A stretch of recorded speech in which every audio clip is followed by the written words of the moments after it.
Local ট্রেনের স্বাভাবিক পরিষেবা শুরু হবে করেও এখনো পুরোপুরি শুরু হয়নি।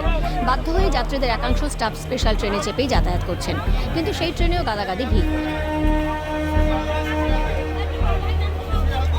সেই ভিড় ট্রেনে উঠতে গিয়ে বৃহস্পতিবার বড়সড় বিপত্তি। ভিড় ট্রেনে উঠতে গিয়ে হাবড়া প্ল্যাটফর্মে পড়ে গেলেন সন্তান সহ মা। অল্পের জন্য বড়সড় দুর্ঘটনার হাত থেকে রক্ষা পেয়েছেন তারা। তবে এর মধ্যে রেল পরিষেবা স্বাভাবিক করার দাবি উঠতে শুরু করেছে সাধারণ যাত্রীদের মধ্যে।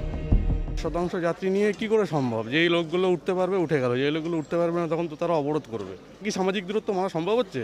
তাহলে ট্রেনটা নিয়ে এত রাজনীতি কেন হচ্ছে আমরা বুঝতে পারছি না। 100 টাকা আয় করলে 100 টাকা বাসে যাচ্ছে, আর বাসেও 6-7 ঘন্টা সময় কেটে যাচ্ছে। লাইনে যা যাত্রী হয় তাতে যদি 10 মিনিট পর পর যদি গাড়ি দেয় তবেই তার এটা সম্ভব। তো অনেকদিন ধরেই বলছি আমরা চালাবো, কিন্তু রাজ্যর বাধাতে এতদিন চালাতে পারেনি। এদিকে সামগ্রিক পরিস্থিতিতে কার্যত উভয় সংকটে পড়ার অবস্থা।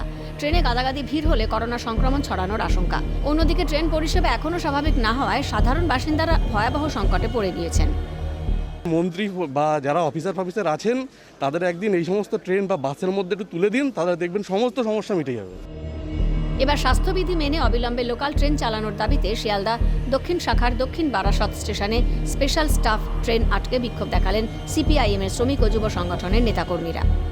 দক্ষিণ শাখা দক্ষিণ বারাসাত স্টেশনে শিয়ালদহ নামখানা যে স্টাফ স্পেশাল ট্রেন রয়েছে সেই ট্রেন আটকে বিক্ষোভ সিপিআইএমের ছাত্র সংগঠন এবং শ্রমিক সংগঠন।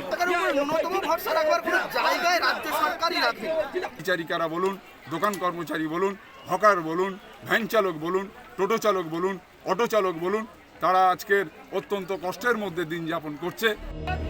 করোনা সংকটের জেরে গত কয়েক মাস ধরে ট্রেন চলাচল কার্যত স্তব্ধ হয়ে গিয়েছে। কর্মস্থলে যেতে না পেরে অনেকেরই কাজ গিয়েছে। এদিকে হাতে গোনা যে কয়েকটি স্টাফ স্পেশাল ট্রেন চলছে সেখানেও গাদাগাদি ভিড়। এবার কোন পথে সমাধান সেদিকেই তাকিয়ে রয়েছে আমজনতা।